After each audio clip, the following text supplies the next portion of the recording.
ahead. I need to change my hair. I need to change my Thanks, hair. Mayor. You're all set. Go ahead. Thank you very much, Rebecca. Welcome to the City of Battle Creek. This is our budget workshop for 2022, 2023. We're going to start off the meeting. Are we prepared for public comment? Is there any public comments, Ryan? I'm filling in for the public comment part, Mayor. I see nobody for public comment. All right, I'm going to ask for public comment one more time. Is there any public comment? We'll provide ample opportunity at the end of the meeting then. We'll go, I'm going to turn it over to Rebecca at this period of time so we can start our meeting. Rebecca, any idea on how long this meeting will last? That's always the magic question, Mayor. Thank you. Right. We have several hours allocated. Staff presentation we can get through in less than an hour, but certainly expect and anticipate questions from the commission. Very good. So we'll do our best to stay on time. Thank you very much. Do you want us to save our questions till the end of your presentation? Or do you want questions throughout? That you can, I think we're comfortable with questions throughout. That might be easier. All right, so to the commission, if you have a question, just go ahead and ask them. I'm going to mute myself. Thank you, Rebecca. Thank you, Mayor. Appreciate that. I am going to go ahead. Thank you. Good evening, Mayor and Commissioners. Appreciate your time this evening. This is always, it's always an exciting night when we get to the first budget workshop. It is probably one of the most important documents that we prepare for the commission to consider. And, this is, again, we seem to always be in front of you and say, this is a rather unique time. I'm wondering when those unique times are not going to be with us, but it is what it is. And however, this is probably one of the best budgets that I have had and feel good about presenting to you, only because it doesn't feel like we're in a constant cut mode right now. And that's really thankful to federal dollars. So I'm going to take just a minute and I'm going to screen share this evening. So if you allow me, and we're going to share presentation duties this evening. So you're going to get to hear from me and of course, Linda Morrison, our Revenue Services Director, and Ted Deering, the Assistant City Manager. So let me get the presentation up. This presentation was sent to all of the commissioners today, and it is also available to the public and was attached to our items that are online. I'm going to pause for just a moment to make sure that you are able to see my screen. Thank you, Commissioner Blood. I see your thumbs up. What happens when you screen share is your screen for people's faces gets really small. And so I'm only able to see a few. So thank you. I appreciate that. And again, as we said, and as the mayor had shared, if you have questions, please feel free to interrupt any of the three of us or put up your hand electronically. I may not be able to see it, but I'm sure somebody can prompt me to do that. So I am going to now see if you can, if I can page. Did the page change? Excellent.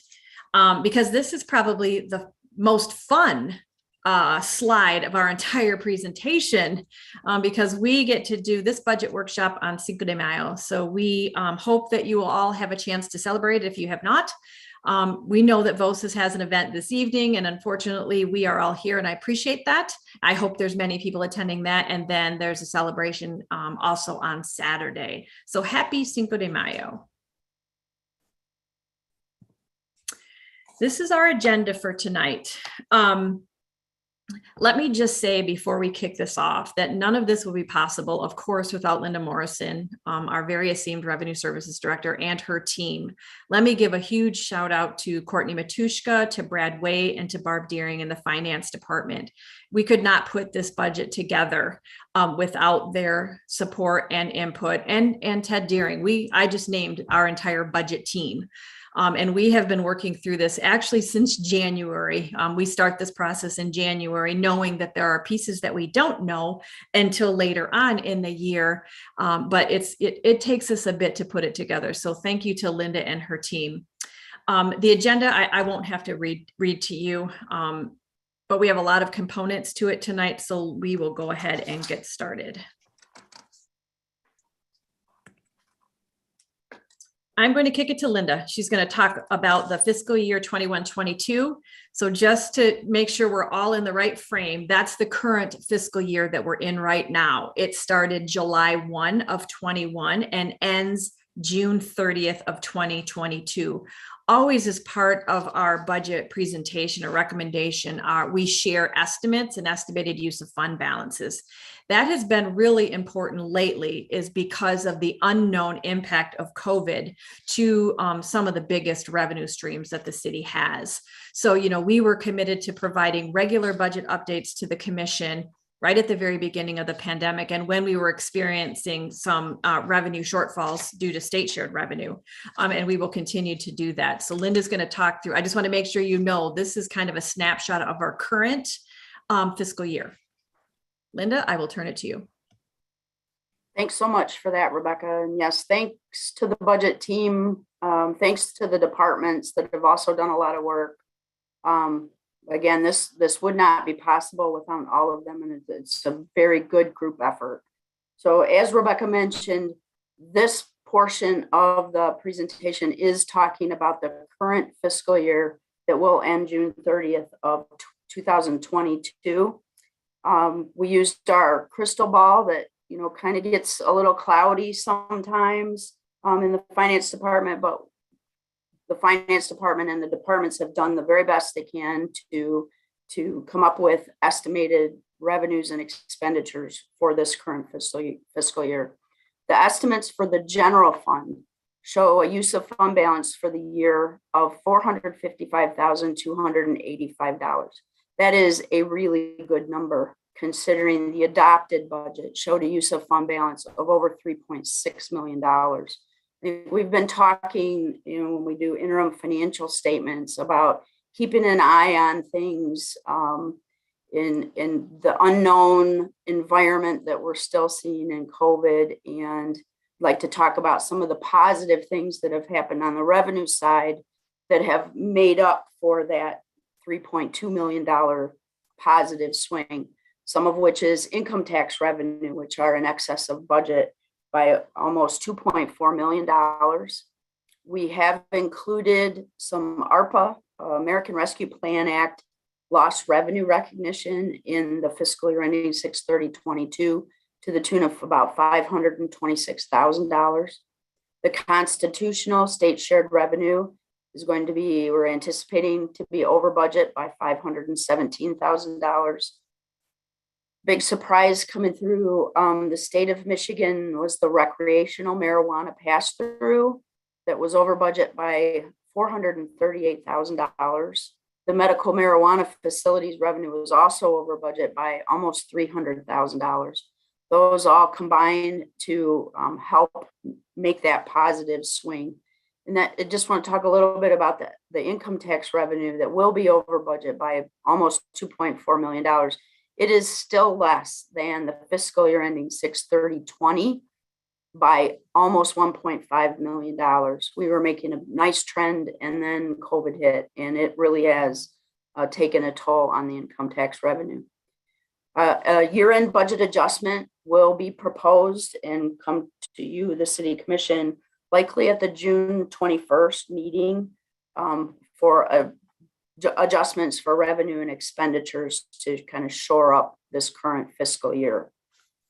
You can go to the next slide, please.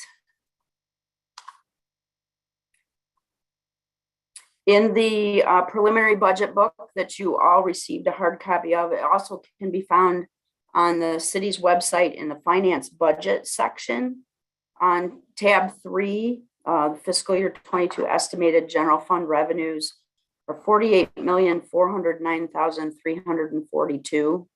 Tab 4 has an expanded detail of those revenues sources, so you can take a look and see what departments those revenues are coming from. Tab 5 shows the 2022 estimated expenditures of $48,864,627. And also there's an expanded detail of those expenditures in tab 6. And tab 7 shows our projections of the fund balance, what's happening to the general fund balance based on these estimated revenues and expenditures.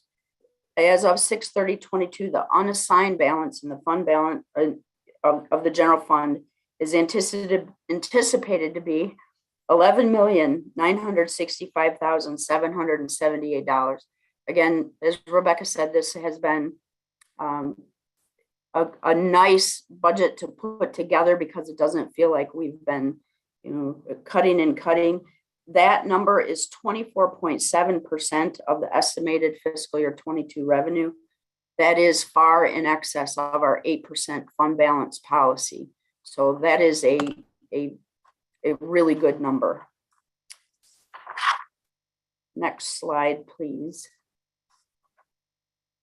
And I'm going to turn it over to Rebecca to talk about the proposed fiscal year 23 budget. Thanks, Linda. I appreciate that. I didn't hear or see any questions in that first section that Linda went over.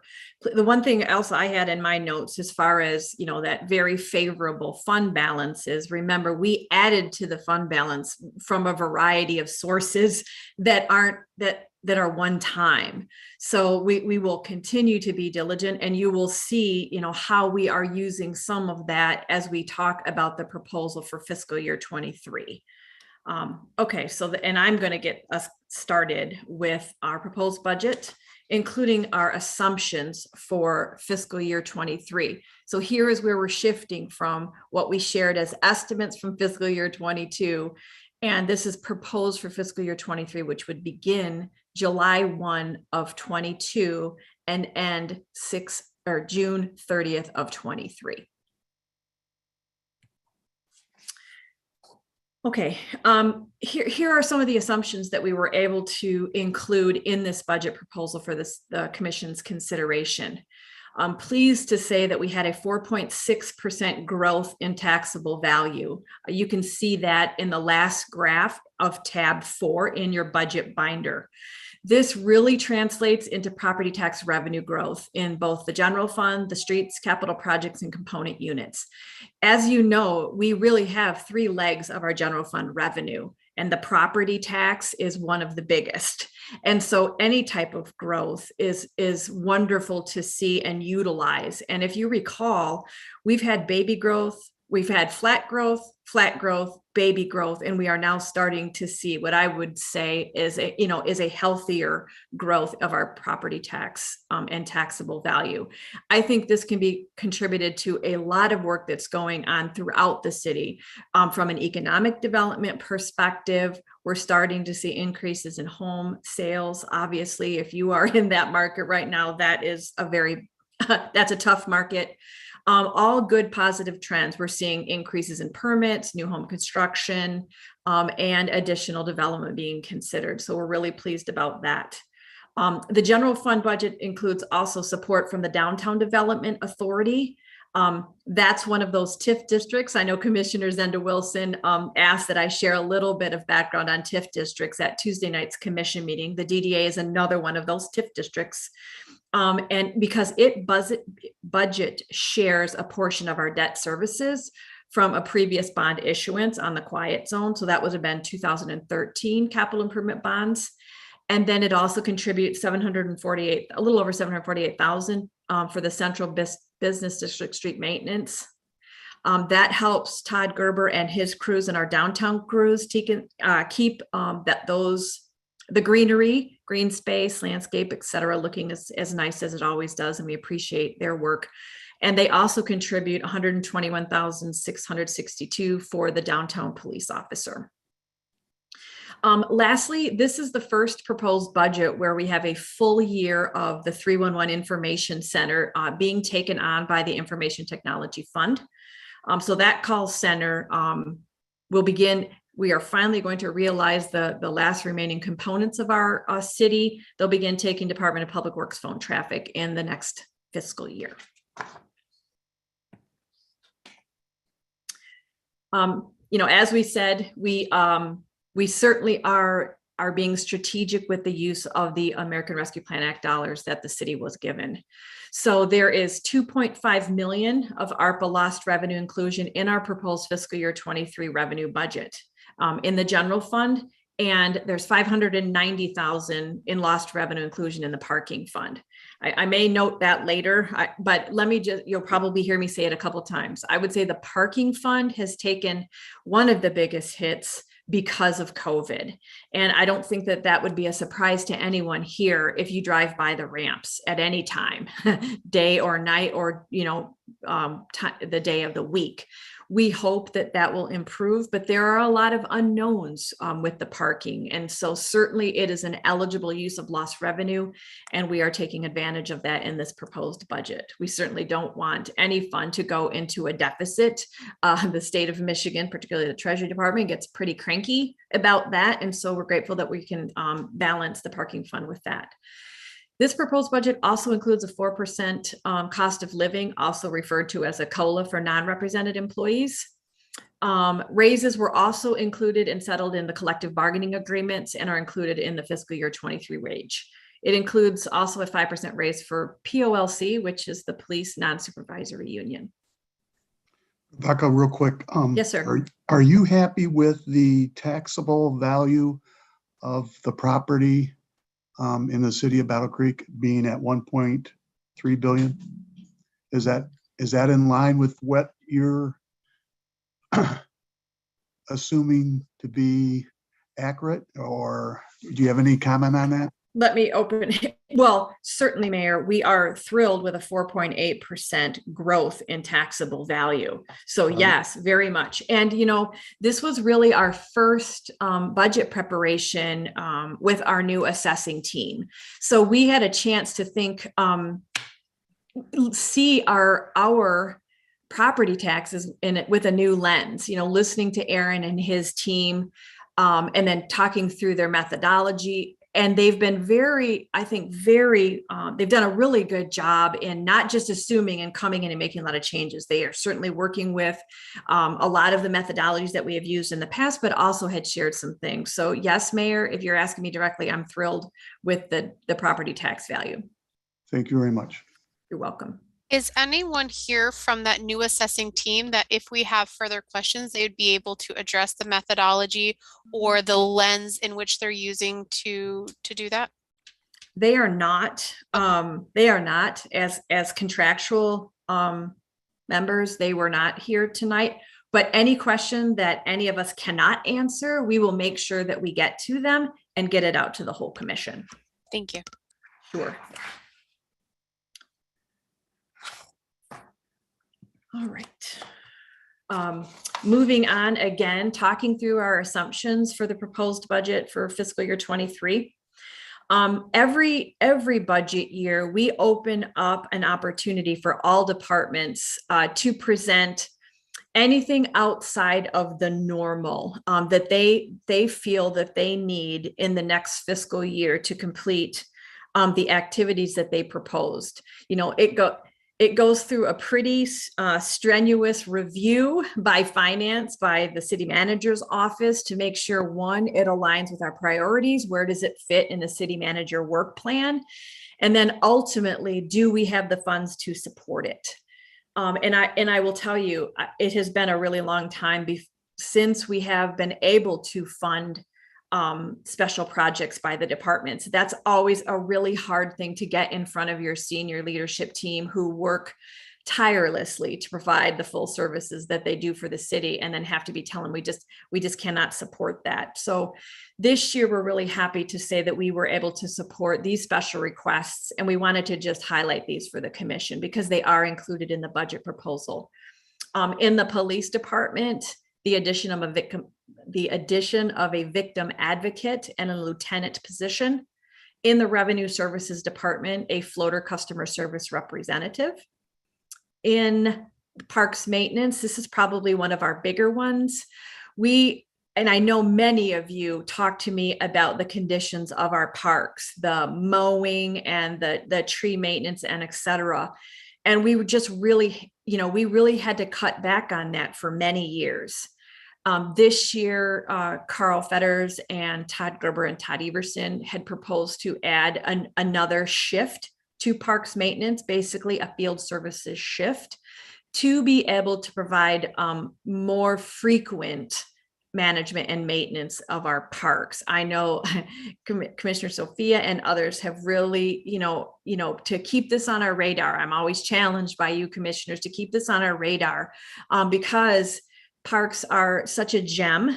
They're a huge asset for the city. And if anything COVID showed us is people went to the parks in droves because they needed to get outside.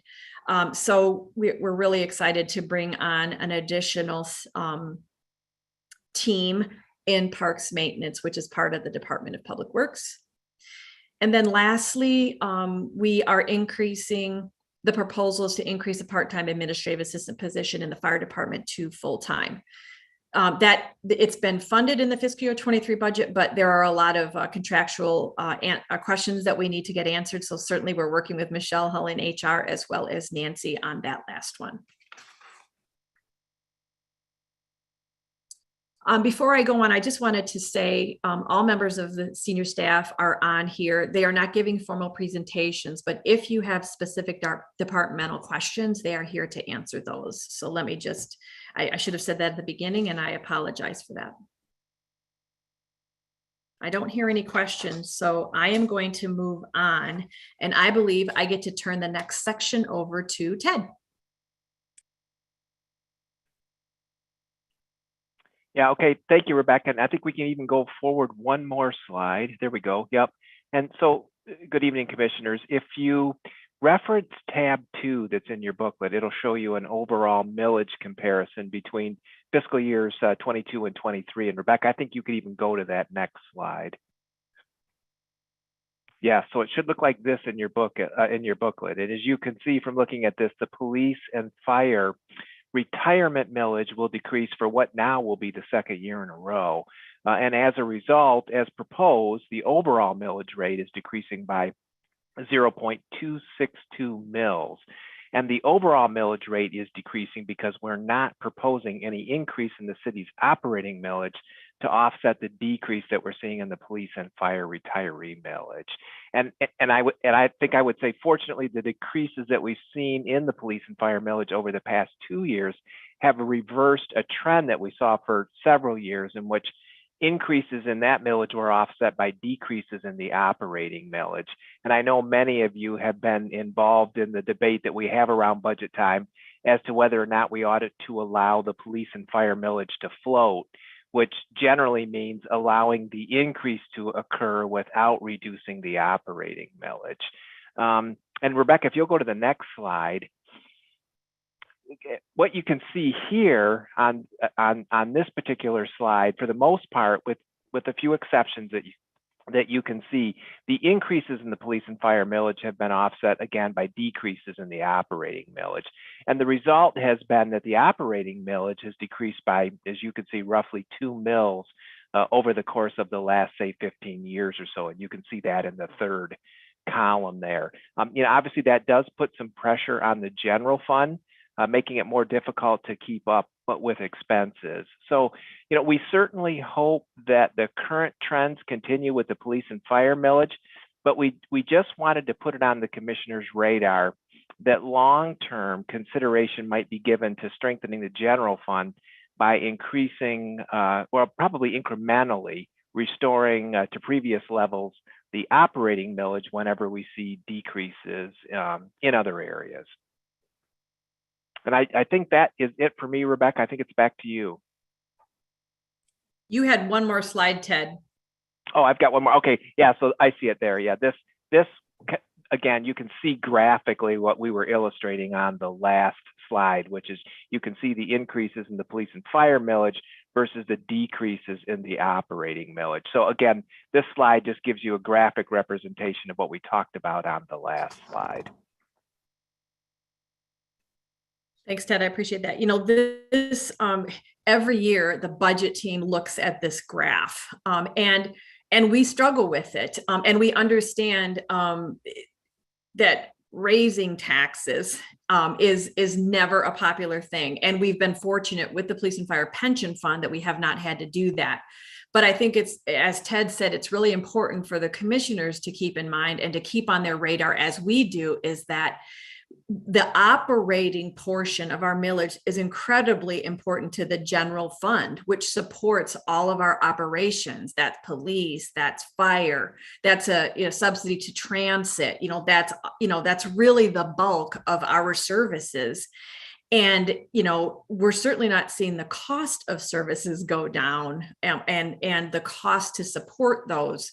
And so we just ask that commission keep in mind that there could be a time for us to strengthen the general fund by perhaps not allowing that police and fire pension to float.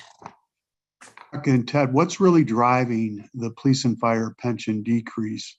Is it the endowment performing well, or is it the number of police officers and firefighters that we're down right now, attributing to a smaller amount of money that we have to put into the fund? What's driving it really? Yeah, and Mayor, and I think probably Linda will want to weigh in on this too. And I don't know that it's the number so much as I think what we would like to cite is the idea that you may recall the Legacy Committee made several recommendations a few years back about how we could deal with some of our pension and post-employment benefit issues that we had here at the city of Battle Creek. And I think what we're seeing is with those recommendations being implemented, it took a few years, but it's finally starting to show up in some of these numbers, and it's directly affecting the police and fire retire rate, millage rate numbers. And to expand on that just a little bit, the Legacy Cost Committee recommended and the city adopted increasing incremental employee contributions to the pension fund, as well as limiting some of the things that are going into the final average compensation calculation. And some of those take a long time to kind of come to fruition because some of that was for new hires, the final average compensation kinds of things.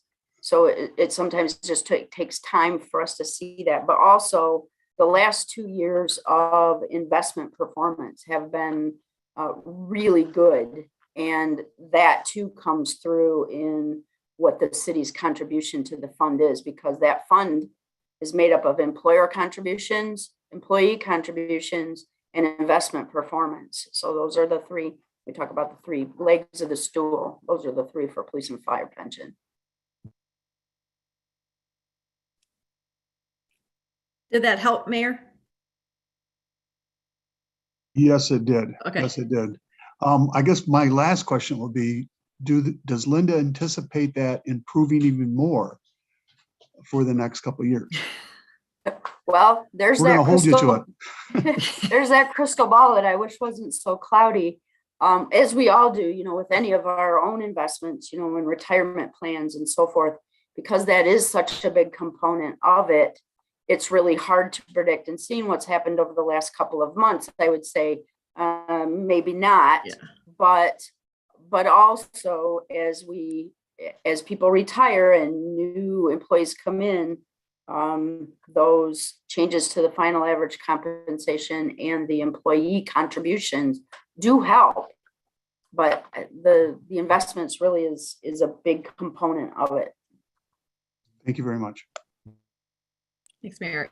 And what we often get the question, and we talked a lot about it in the Legacy Cost Committee, is that the police and fire pension can float as much as it needs to float, and that sometimes is helpful and it's sometimes not helpful, as we have seen in previous years. So it is just something that we constantly look at. You're right, Linda's crystal ball, and we just certainly always watch the market. Okay, I think I have the next, talking about legs of the stool. In regards to the general fund, these are the major revenue sources going into the general fund and what we see in what you'll see in the proposed budget. Income tax is proposed at $16.4 million of revenue. This is a 7.1% decrease, or 1.3 million, from the fiscal year 20 actual revenue pretty much pre-pandemic. And is a $200,000 increase from the fiscal year 22 estimate. This is a really difficult revenue source. It is one of our three legs of the stool for the general fund. And I think all of us, it hasn't done what we thought it was going to do as deeply. However, it certainly has been impacted.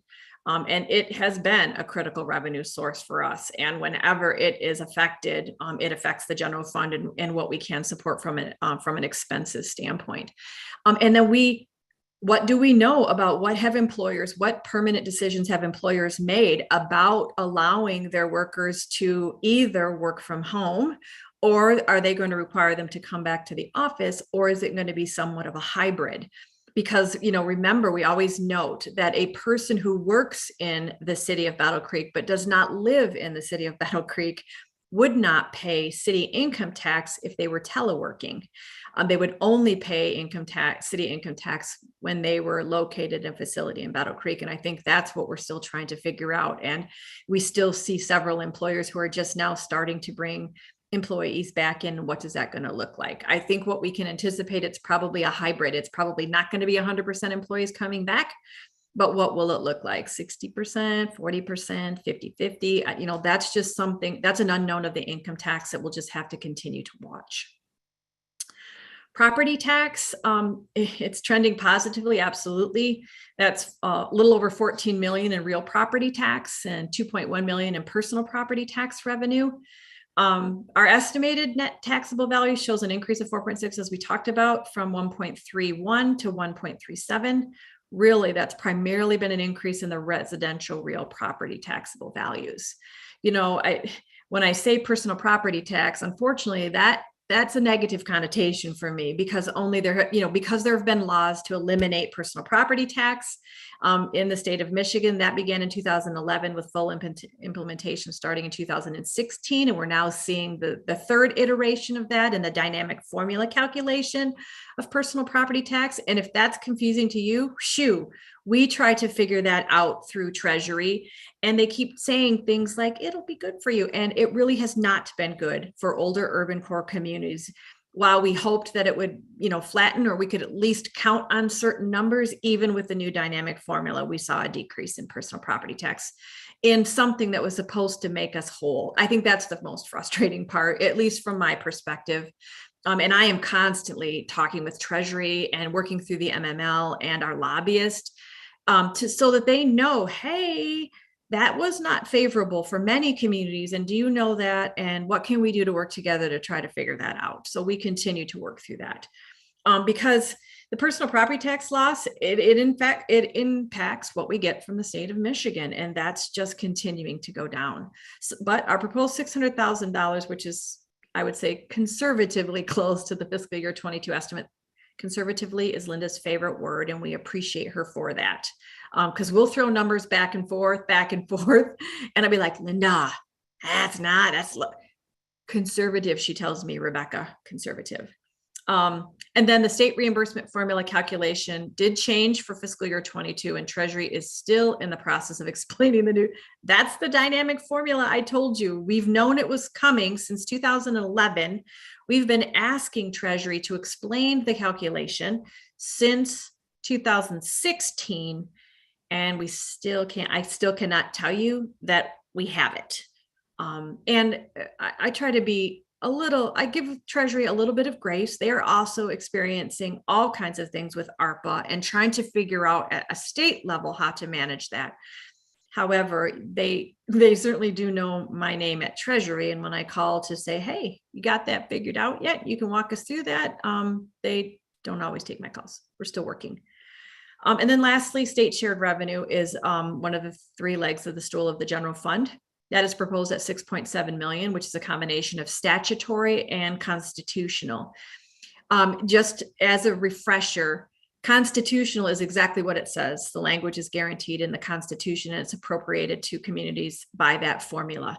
It's the statutory revenue sharing that is often the fluctuation, much to our chagrin. That has to be appropriated as part of the state budget. And over the last 15 years has been used to fill other holes in the state's budget. And so we've seen constant decrease in that. We're thankful that we're starting to see a recognition of the importance of that fund. And we have seen increases and as you can see, we also see a 1.5% increase in our fiscal year 22 estimated revenue. We hope that remains steady and a trend that we continue to see improvements. Because I know some of the commissioners who have heard me say this before, if we went back 15 years, Battle Creek is out almost $40 million. If we would have stayed on the trajectory of what the statutory revenue sharing formula was, we should have received about $40 million more than we did over the past 15 years. And none of us need to think hard about what $40 million would look like. Okay, Linda, I think I get to send it to you for a little history on the income tax. So this is a very depictive chart of the history of the income tax revenue. And in your budget book, tab 10, this is the first chart that's in tab 10. You know, Rebecca has talked a lot about the three legs of the stool. The second page of tab 10 at the bottom left shows those three legs of the stool and how they make up 77% of our total general fund revenue, with income tax being 32% of that at that $16.4 million mark. But, you know, corporate estimated payments and employer withholdings, which make up, you know, a lot of these numbers and the refunds that go along with them, remain volatile and unpredictable. And, you know, Rebecca said, you know, one of my favorite words is conservative, but I would rather come to you all and come to Rebecca at this time of the year and say, we're not going to spend as much in fund balance as we thought we were going to because income tax overperformed, rather than come to you and say, oh, guess what? Things didn't come out quite like we thought they were going to, and we're going to use more fund balance. So, you know, there's a fine line there. But I feel comfortable about the conservative increase for the proposed fiscal year 23. The methodology that we use is around about the 1st of April. We took a look to see what the actual revenues were for this fiscal year in the income tax. And then I looked at last year and said, what did we bring in for May and June? And so if history predicts the future, hopefully these numbers are going to be at least in the ballpark. I haven't found a better methodology, and that crystal ball is really murky when it comes to the income tax revenue side. So let's talk a little bit about, in the next slide, the fund balance projection. You know, coming into this fiscal year, the audited financial statements show those fund balances at the top. This is just the general fund, unassigned fund balance of almost 12.2 million, and other non-spendable restricted kinds of fund balance of a little more than $2 million. That was after a large addition in fiscal year 21 of almost $4.5 million into the fund balance. A lot of that was, you know, you got sick of hearing me say one-time revenues, but a lot of that was the CARES money that came in fiscal year 21 that's sitting in that unassigned fund balance coming into this year. Based on the numbers that you see on the next couple of pages and that are in your book, the revenues and the expenditures, we're expecting to use $455,285 of fund balance for the fiscal year ending 6/30/22, and looking to use fund balance of $3,591,675 for the proposed fiscal year 23 budget, which comes down to that unassigned fund balance of $8,374,103, which is still at 16.4% of our revenues. Our fund balance policy says 8%, but really that needs some adjusting, and kind of the guidance says 15% is a good number. So if we're at 16.4%, we're hoping, you know, that we're not going to need to use quite that much fund balance, but at least we're prepared if we do. We're still way over our fund balance threshold, and we're right in the range of what the guidance says is a good number. Is that the largest amount of fund balance we've ever had to use in your history, Linda? The amount that is being used for the proposed fiscal year 23? Correct. No, I think it was more for this year coming in. I think we were proposing to use, let me look at my number here. For this current year, we were looking to use, well, $3.6 million. So this current fiscal year, we had an adopted budget to use $3.6 million. Thank you. Sure. Commissioner Linda- Blood, did I see your hand? Okay, yeah. Yes, you did. Yeah. Thank you. Okay. So it's nice to know that you have another favorite word other than one-time funds. That may be your favorite phrase. I am in tab 10. I'm on page 2. And I like how you, at the end of these columns, you had a 5-year actual average. And I noticed that with our 5-year actual average compared to our proposed fiscal year 2023, proposed numbers, that we're over what our 5-year actual average is. Can you kind of give us a little information on how it was decided, even though our average is lower, why to propose a little higher? So are you looking at for the property tax, for example? Yeah, so I'm It- looking at the total, I'm looking at property tax and the state shared revenue, and and I appreciated Rebecca giving that information about constitutional statutory, because I really wanted people to make sure to hear that. I was going to ask if she didn't. But yes, on both of those. And a lot of that, particularly for the property tax, is driven by the increases in the taxable values.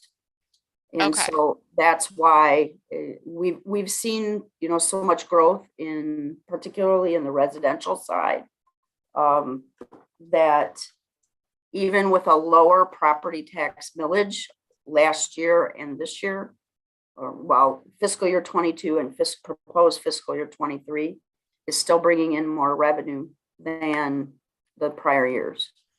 Okay.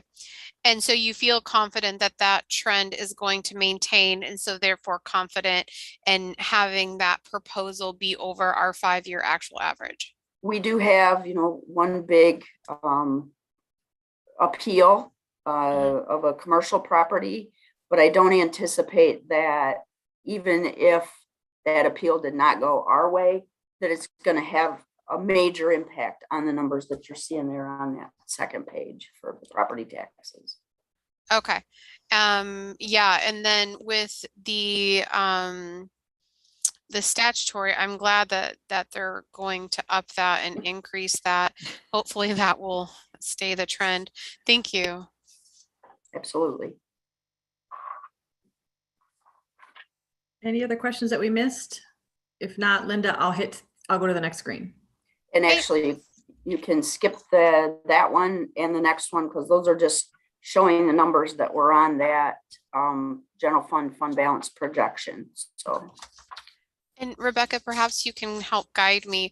When we have questions about the expenditure summaries and into a few more detailed questions, is that better to ask when we dive into those? Is that something we're going to be doing? It's whenever you want to ask. Well, I want to ask when it's appropriate, when we're actually talking about those things, like very specifically. If it's related to the general fund, now is probably the best time before we get into the other funds. Okay, then yeah, I will ask now. Thank you for saying that. Okay, someone might need a calculator to help me. So, or my favorite Linda Morrison might be able to guide me. All right, so looking at this, I was looking at general funds, and I'm on tab 5, and there's only page 1. Which is the next slide, Rebecca. Okay. Oh, Yeah, look at me. this one. Segue well. All right, so expenditure for fire and police. I noticed that between our 2021 actual and then our 2023 commission review and what we're anticipating, looking on this one, and I did the math, it looks like with PD, we're looking at an 18% increase in expenditures and allowing for that. In fire, we're looking at an 8.6 comparison between 2021 to 2023. Can someone help me understand why PD would be 18% and fire would be 8.6 and such a drastic difference? Most of that has to do with personnel. So there are substantially more people in the police department versus the fire department. And I would dare say the majority of that is contractual obligations. So you're talking salary and benefits. Okay, so go ahead. Is that fair, Linda? Yes, that is very fair. And the police and fire pension contributions. That and the fact that we are sitting on so many vacant positions, particularly in the police department, and how difficult it is to fill those vacancies. There is a substantial increase in the overtime budget for the fiscal year 23 proposed. Okay, so we're not sitting on those same vacancies then in the fire department. Not as many. Well, no, right. If you talk about right today, there are 4 vacancies, but we are working to fill 5 of those off of the eligible list through the Civil Service Commission. Okay, so that leads me, it kind of led into page 2 and 3, which is of tab 6. When I was looking at not necessarily administration, but someone might be able to answer this for me as well. Fire has 2 line items. Police has 1, 2, 3, 4, 5, 6, 7, 8, 9, 10, A lot. like 15. And they break it into education and training, and they break it into community services. Is there a reason why our fire department is so, like, it looks like we only have administration and pay? Are there not other departments or units that we need to plan for? Not in the fire department, really. It's fire suppression, which is the majority of the firefighters. Administration. No, it just isn't broken down like that. Okay, so we don't budget there then for education and training for our fire department, or for any kind of, because I know that police has a special investigation unit. Do we not have like some of those same type of units under fire, but we don't budget for those separately? Go ahead, Linda. You were starting to talk. Yeah, there's just not a separate say division within the fire department that does training like there is in police. Okay. There is both, I think, in the admin side and in the firefighting side on the fire department, there is a line item for training. And so there are training costs in there, but it's not a whole division of the department that is responsible for training. Okay.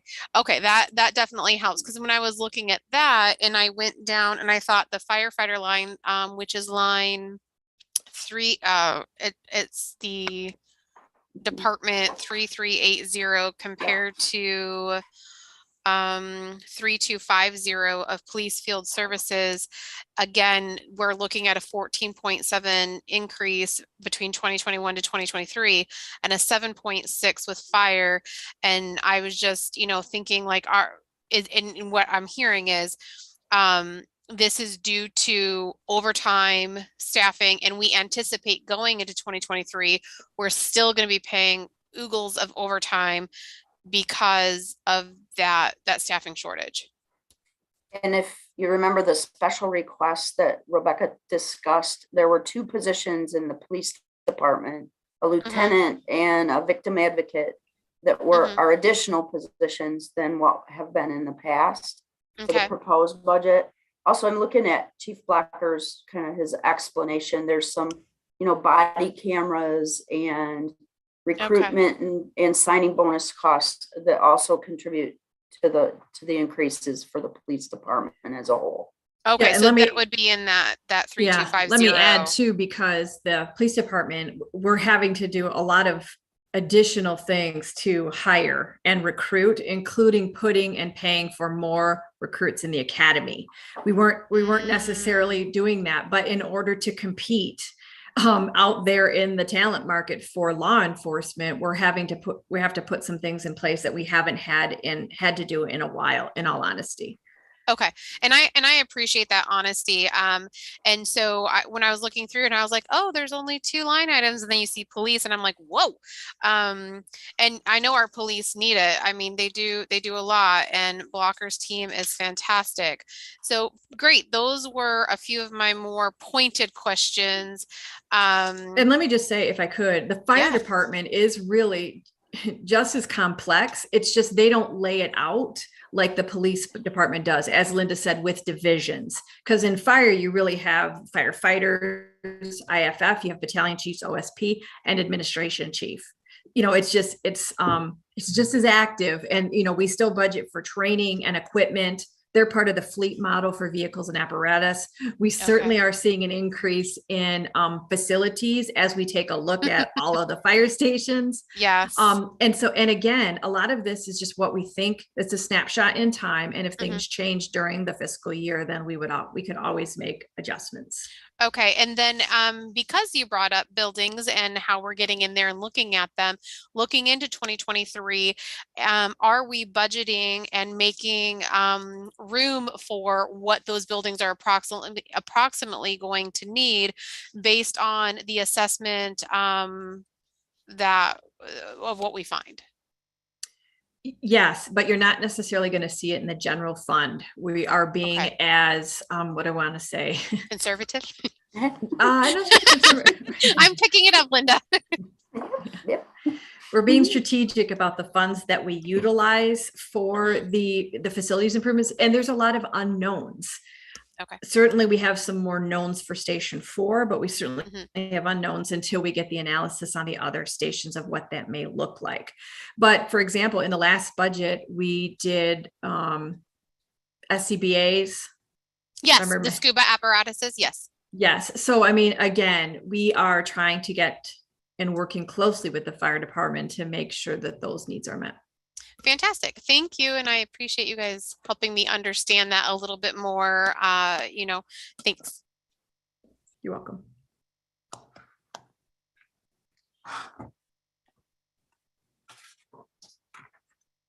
I lost my place in the presentation, but I believe this is mine. Linda, did you have anything else with those last 2? Were there any other commission questions? I don't hear any. I'm going to go to the general fund highlights then. And some of those are repeats because Linda has said it, or et cetera, but I just feel that it's important, particularly in the general fund. That's the fund that we focus on a lot. It's the fund that the community focuses on a lot, only because that is the biggest fund that supports operations. And police and fire represent over 60% of the general fund. And so, we are constantly taking a look at all of those, but many of that is the unknown. COVID certainly had an impact in the police and the fire departments. And as either one of those departments carry vacancies, you are going to see increases in overtime. But at any time, we know there can be injuries and illnesses and reasons for our law enforcement and fire department to be gone. So we continue to watch that. But again, I want to lift up that our proposed fund balance with this proposed budget for fiscal year 23 is 16.4%. That is probably the number that Linda and I would love to stay at all the time, not dip into an 8%, which is our fund balance policy, which we want to amend eventually. But that's a strong number for us. And again, it's in excess of our current policy. 16% was our target in how to determine how much ARPA fund revenue would be budgeted for fiscal year 23. And that is proposed at 2.5 million. General fund expenditures include, of course, debt service in the amount of 1.8 million. You can see that in Department 50, and I'm sorry, I don't have last page of tab 6. Thank you. And then contributions and other. That's where you'll see our debt service payments in the general fund. And this year, fiscal year 23 proposal is the transfer to transit from the general fund. This is back to our pre-COVID funding level. So it's a general fund subsidy to transit of $938,230. We've been very grateful for the federal dollars that have come in through CARES and ARPA to be able to support transit and not having to have so much of a general fund subsidy. But as you can see, as we enter into fiscal year 23, transit does need that to balance their budget. And this is the first year that you'll see our general fund support the airport operations. As a clarification, that has always been supported through the Battle Creek TIFA. But please know that they have seen reductions in their revenue with some of the things that we have seen, particularly through personal property tax, and just average changes within an industrial and manufacturing area. So, I think I talked with most commissioners about the fact that we knew that this was a pinch on the TIFA, and we have been working really closely with Joe and his team, and I'm very grateful that we have the relationship that we do, because we're always talking through what things are going well, what things are not going well, and let's give some things a try. What does this look like? And this is one of those. We certainly do know it's a risk, but the general fund is taking on the airport operations subsidy of $824,137 for in the proposed fiscal year 23. We know, and Ted and I just had this conversation with Joe yesterday. We're going to have to see how this goes. One of the biggest reasons why we kind of made the decision to give this a try, not only because the TIFA was feeling some pinches in their own revenue sources, but we anticipate the continuation of the discussion around countywide transportation. And if that is, if that continues in a positive direction, and there is ultimately a millage to support countywide transportation, then the city would no longer have to provide a general fund subsidy to transit, and we could utilize those dollars for the airport. Yep, I do know it's a risk. We've talked through a lot of that, and we're supporting that with some of our ARPA lost revenue in hopes that that will get us to whatever the decision may be made for in regards to countywide transportation and the subsidy that we provide. If that does not occur, then we will have to go back and have a conversation with the TIFA and certainly with our budget team about what that looks like going forward if that's not kind of a swap, because as you can see, they're very close to each other, 938,000 proposed and 824,000. And so Joe understands that, and he's been very gracious about talking through what that could look like if that doesn't happen. And so I do appreciate that. And so this is the first time that we're going to take on the airport operations. The BC TIFA continues to handle the capital needs at the airport. I have a question, Rebecca, in Certainly. regards to the transit. So, and I don't know if you or Mallory might be able to answer this. So obviously we're going to transfer things over to the general fund because, as we know, transit with fares can't fully support itself. Now, it is, again, I will sing the praises of their team writing for grants and monies from the federal and the state, and that's fantastic. Are those coming in and for sure going to cover the budget for 2023 for transit? And so are those slated to all be available, and we already know that the grants are going to cover into that year? That's probably a good question either for Ted or Mallory. So either one of you, if you could answer that, that would be appreciative. Yeah, Mallory, feel free to add to what I'm going to add, but I think, Commissioner, based on what you're asking, the answer to that would be yes, that the normal amount of federal operating subsidy we get as well as state subsidy, we are anticipating, Mallory and her team have made those requests, and we're anticipating that support for fiscal year 23. We actually have quite a bit of an increase in our federal our contribution this year. But the challenge that Mallory has in her department is that all of those dollars come as matching dollars. So every dollar of federal money we spend, we have to spend a dollar of our own. So it's not like if our federal increase goes up significantly, that all drops to the bottom line, right? For us, that means, okay, our federal obligation or our contribution went up significantly, but we've got to spend significantly to match that number. So while all of those funds are anticipated for the upcoming year, it still requires us to spend a significant amount that requires the subsidy that you see here. Okay, fantastic. And that's good. And what was my other question? I think that answers what I had. Thank you. Thank you, Commissioner. If there are no other questions, I am going to move on to other funds, and I will kick it back to Linda. And that's a good segue into the other funds, which the next slide shows selected other funds with transit being kind of in the middle of the page. You can see Battle Creek Transit Fund comes into the year with $508,898 of working capital. It's projected to break even for fiscal year 22 and break even again for fiscal year 23. A lot of that being federal and state grant support, and the fiscal year 23 being that higher level of general fund transfer revenue. So on this slide, we do these calculations for all other funds to make sure that no fund is going to go into a deficit position. The Michigan Department of Treasury looks at our financial statements every year, and if there is a fund that's in a deficit position, there are a lot of hoops to jump through for staff and the commission to approve a deficit elimination plan. And I'm happy to say we have not had one of those since 2016, and I'm hoping that trend continues. So we do have a couple of funds that we have kind of on our watch list.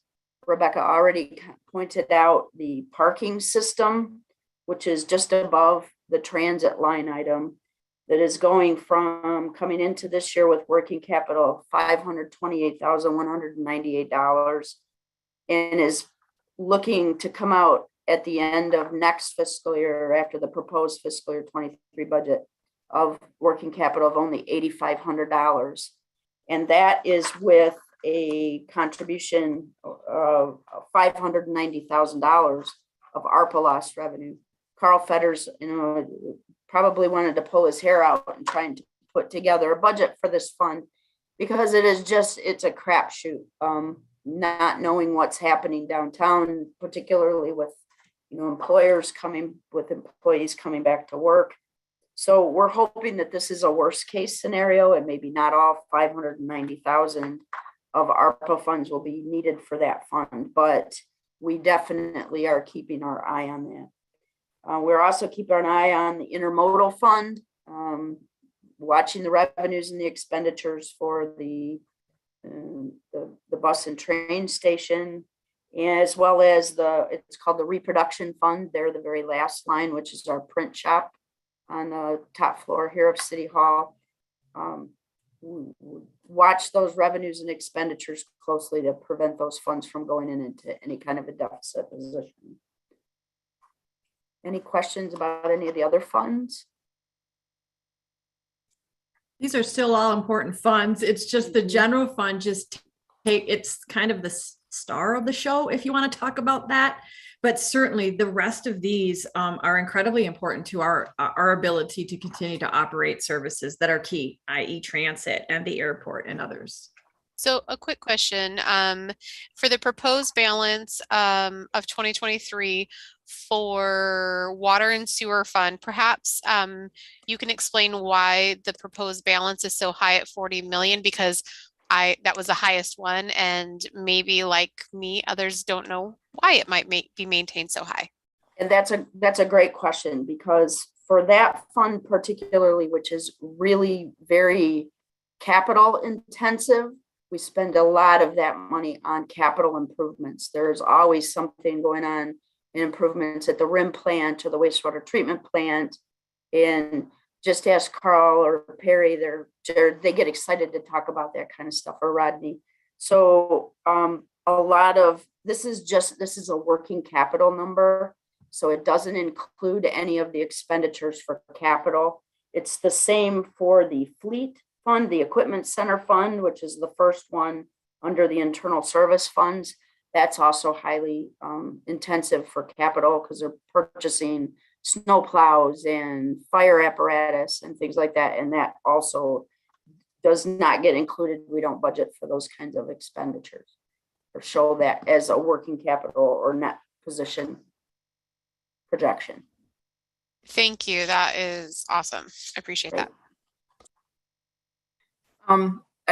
Linda, hi, this is Sherry. Um, with regard to the water and sewer fund, those are supposed to be self-sustaining. Is that, and so is it continuing to be self-sustaining? Are we finding that we're having to subsidize? We weren't doing any turnoffs. So, you know, if people aren't paying the bills, there's outstanding balances. I mean, I just want to make sure that that's going to be where it needs to be. And Carl and his team did a great job with the rate study. Again, you know, kind of maybe he and I see a little bit eye to eye with about conservative. We'll be conservative, a little high on the expenditure side. And feel free to jump in here, Carl, if I'm saying something out of turn, but we certainly want to be conservative in that arena as well. And the rate study helps keep those funds being self-sustaining as an enterprise fund and able to fund the capital expenditures that are needed. Does that answer your question, Commissioner? It did, thank you. I want to add too, you know, again, real kudos to Carl and his team. They worked with a new consultant on the rate study this year, but to your point, Commissioner, thank you. They worked in the elimination of the shut-off program. They worked in the moving of GPI out of Battle Creek as one of our high utilizers of that. So we do our best to forecast what is coming up, but you make an excellent point. There are some unknowns. As people struggled with the economies of COVID, we have seen our aged accounts go up. And we are planning, as you know, we set aside some of the city's own ARPA dollars to help that, but we're leveraging that with those other programs for the state that you probably know better than us, but through MDHHS as well as MISHTA. Okay, thank you both very much. And to Carl for the work that they did. Thank you. Okay, that was a great segue into just want to make sure that we keep on the commission's radar and for our public to know that we still see impacts to both the current fiscal year and the coming fiscal year, and how that we're strategizing the use of that and the impacts of that. So some of this we've already talked about, but our negative impacts on revenue really focus on local income tax and the parking revenue. And I don't think I need to go through that again. Parking revenue is a concern and we'll continue to support that so it doesn't go into a deficit. We believe property taxes are going to remain stable. I know both Linda and Ted and I, we've listened to a bunch of economists tell us that we expect property tax to remain the same, remain stable in the short term. What we don't know is the long-term demand. What will be the demand on office space, on retail space, bricks and mortar operations? I think that is yet to be determined. And I think, as many of you know, a lot of times that's a lagging indicator for local governments. And so we're not going to feel that potentially after the deadline to use ARPA funds has gone away. So, that's another mantra that Linda, Ted, and I and the budget team have, is that we can't create a general fund we can't support beyond ARPA or beyond any one-time dollars. So that's why it's important to make sure that our fund balance is strong and that we keep a close tabs on our expenditures. And then, lastly, recreation just took if parking wasn't enough, recreation took a huge hit because basically we shut our facilities down. We used one of them as a homeless shelter. So, again, here's another shout out to Duska and her team to continue to support community recreation opportunities. And we are now starting to see those return to pre-pandemic participation levels, which we're thrilled about. But it took us a little bit of time. It certainly increased some of the capital expenditures that we needed to do at full blast. Thank you to the commission for supporting air conditioning in there and for some improvements to our pools and et cetera. So we are looking forward to getting back to pre-pandemic, to having a well-funded and supported summer camp for kids, and those water parks being open as much as we can. But let me just say, it's still a struggle to find staffing. It isn't like we have the lines of staff for the seasonal work that we used to have.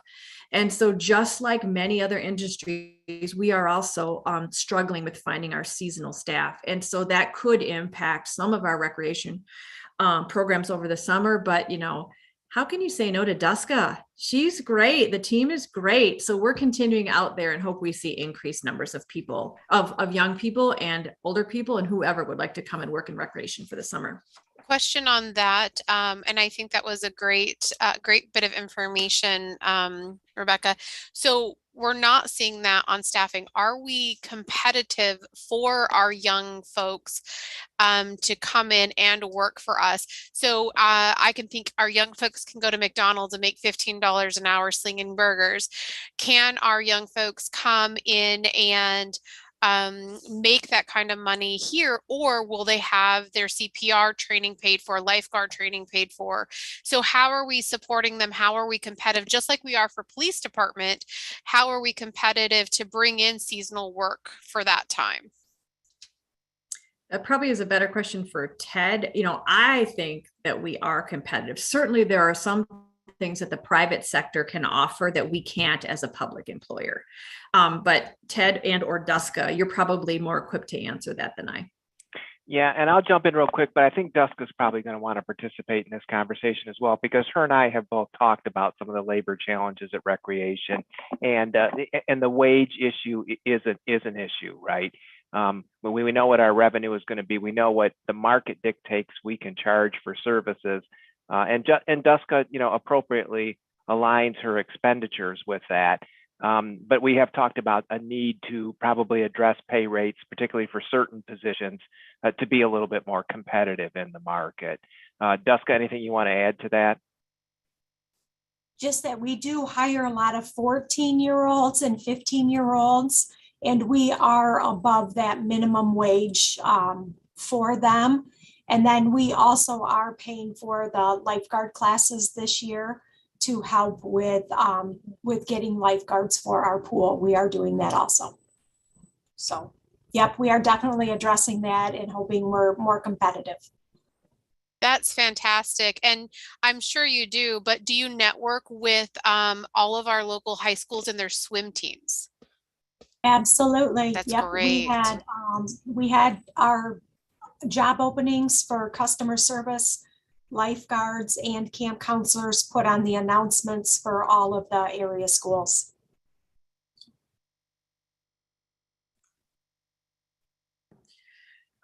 Just another recap, a continued recap of ARPA. As you all know, we received just a little over 30.5 million in ARPA. We call it ARPA, but it's also the state and local fiscal recovery funds. So the SLFRF, it's one of our acronyms that we're so famous of. I haven't really gotten that one down. ARPA is much easier. That we continue to use to respond to the impacts of COVID. Half of our funds were distributed in May 2021.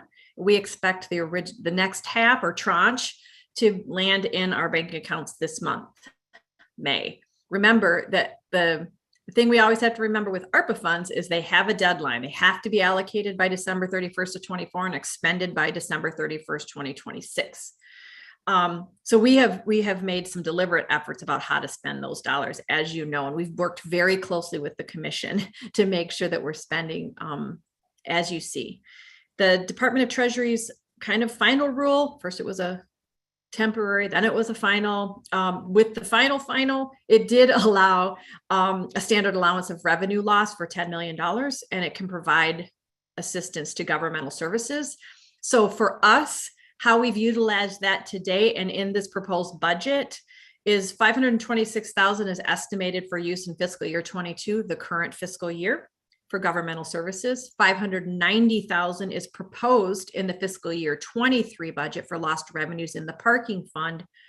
And then we will use 2.5 million of that in the proposed fiscal year 23 to generally balance our budget, the general fund in particular.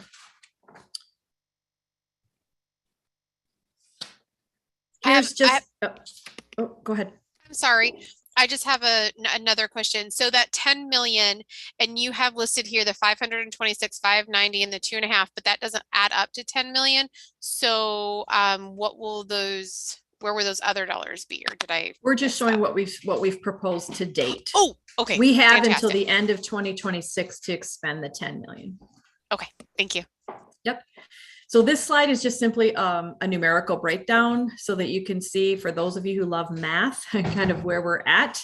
The separate recommended projects prior to January, those were McCamley Hotel, that was the communal kitchens, the purchase of the Dolliver, some technical upgrades and some other facility needs due to COVID. The staff recommended projects was the 7.8 million. Our community projects that were funded was 7.9. And then the use of lost revenue dollars means that we have a remainder of lost revenue of 10 million of 6.383. And so if you add those, liken to do the numbers, those last four numbers on this page, it adds up to almost $10 million within $60. So yeah, there we go. Thank you, Linda.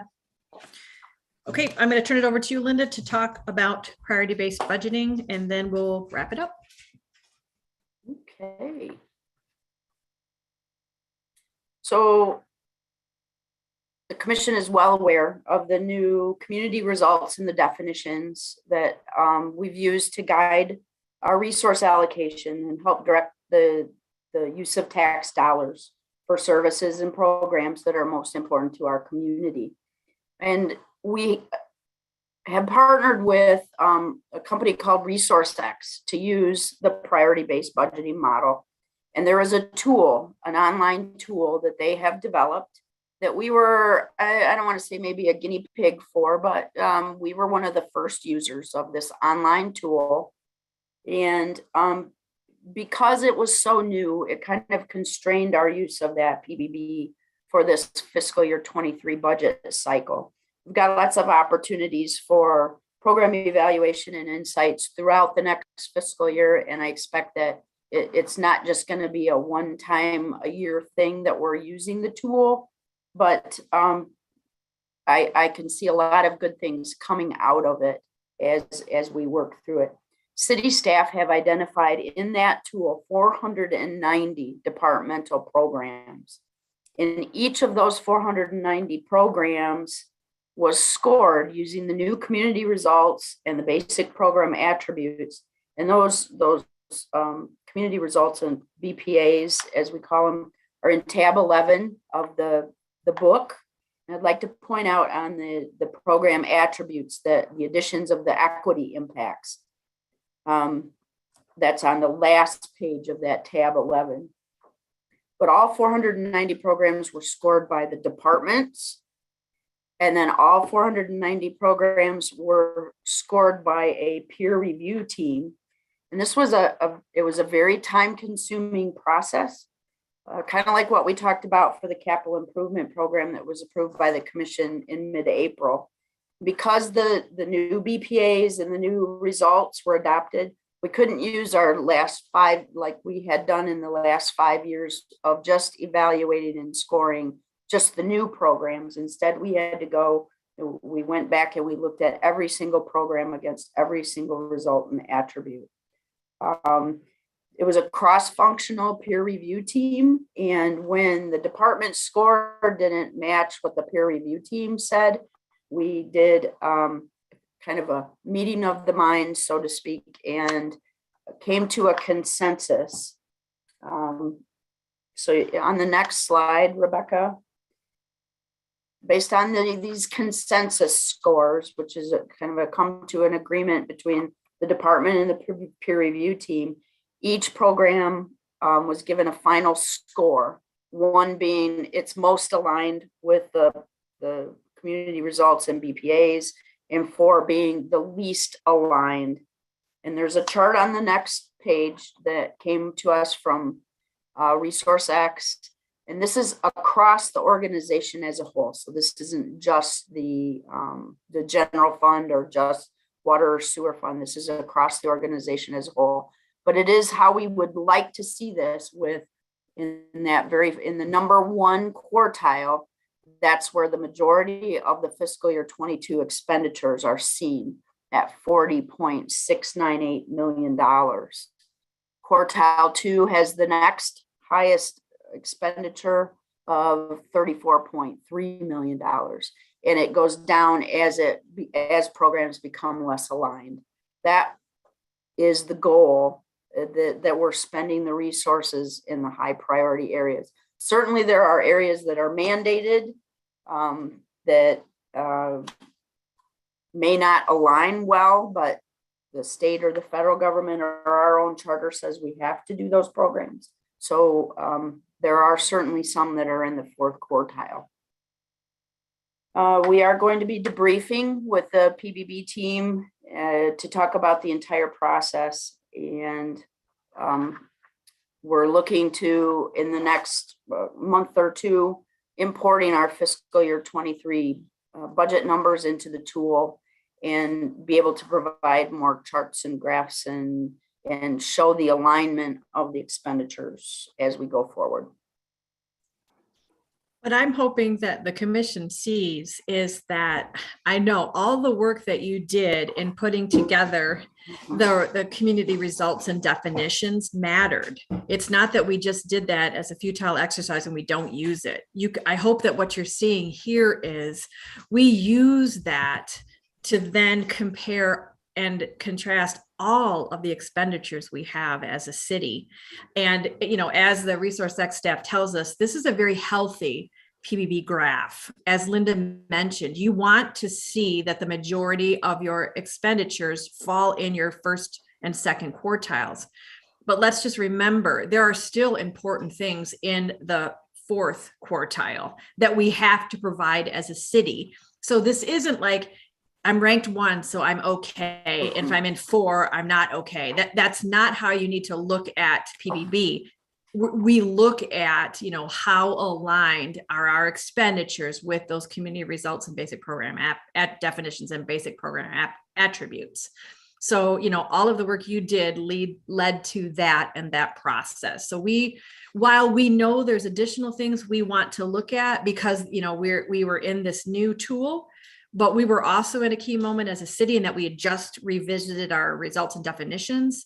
And so we hope to see even more helpful tools to utilize once our fiscal year 23 information is in there. So thank you to staff, Linda, and let me give a shout out to Barb Deering too. She has become our PBB champion, and bless her, because it is a lot of work to, you know, to work with the departments, to answer the questions, and then to kind of turn that into action with the Resource X team into the tool. And so kudos to her for taking that on, and to Linda and her team as well. I'm going to end with some future budget thoughts. So a little bit about timing of the property tax cycle. And as I think I alluded to this before, what are we going to see with property taxes? You know, we're not seeing an immediate impact of COVID, but will there be that lag? Will there be that lagging into when we talk about commercial properties, mostly office, but some retail also? And then the income tax and the parking fund revenue. I think parking has probably forever changed. We'll just see what it comes, you know, when we start to see some normal trends for us to really know, you know, where our parking system is headed. And then you know, again, what will the demand for commercial real estate? We're already seeing that building owners, particularly in the downtown, are thinking differently about their commercial office space. And it's probably a good thing that they are considering doing residential in what was commercial office space or mixed use. I think those are all positive signs that they're at least still willing to invest in the building that they have. And so, you know, kudos to John Hart and his team and Ted to help think differently about the use of their buildings. And hopefully we can see some continued improvement there. But ultimately, we have to know that there could be some long-term negative impacts, and we will continue to watch that. You know, constant monitoring, as Linda said, is going to be with us for a very long time for some of these unknowns. And so we will continue to be diligent and provide regular updates to the commission, even as we go into the fiscal year 23 budget. And I know Linda mentioned this earlier, but we do have a fairly substantial appeal with the Michigan Tax Tribunal for Lakeview Square Mall.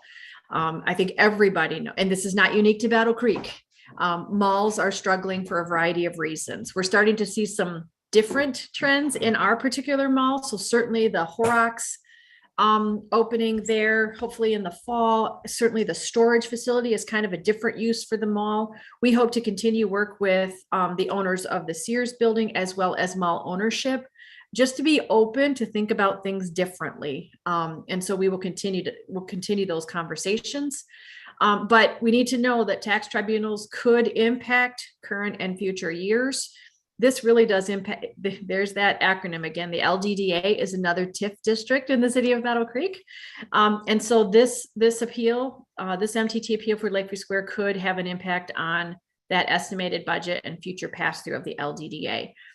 Unlike our other TIF districts, the LDDA is really a dormant TIF district. So while it captures tax, the majority of those go back to the taxing jurisdiction, including the city of Battle Creek. So we include that revenue as part of our general fund revenue.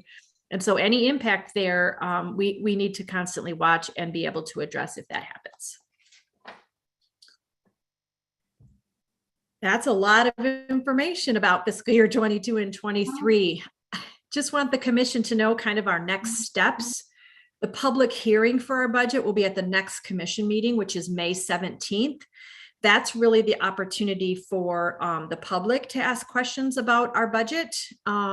We don't often get a lot of input, but we do have regulars that like to come in and look at it. It's certainly available online, and anybody who needed a hard copy, we can make that available as well. And then June 7th, we will have the resolution on the commission agenda for the budget to be considered and hopefully adopted by the commission. So with that, Mayor, that is the end of staff presentation, but if there are further questions, please let us know. Do we have any questions from the commission? Rebecca, I want to say thank you very much. You did a very good job at articulating everything and pointing out some of the things that the commission needs to be considering. So, City Attorney, is it necessary that I have public comment at the end of the meeting, or? No, because it was already on the agenda and you called for it at the beginning. All right, I'm going to ask one more time if there are any commissioners that have questions. I just wanted to make sure that attendance was taken. I don't think we did that at the beginning. Thank you. Vicki, do you need to do a roll call? Yep. Thank you. Mayor Banky, Present. Vice Mayor Ferris. Present. Commissioner Blood. Present, and I'm attending remotely from Battle Creek, Michigan, in case we do need to state that. We don't need to state that. Commissioner Lance. Commissioner Herring. Present. Commissioner Morris. Present. Commissioner Reynolds.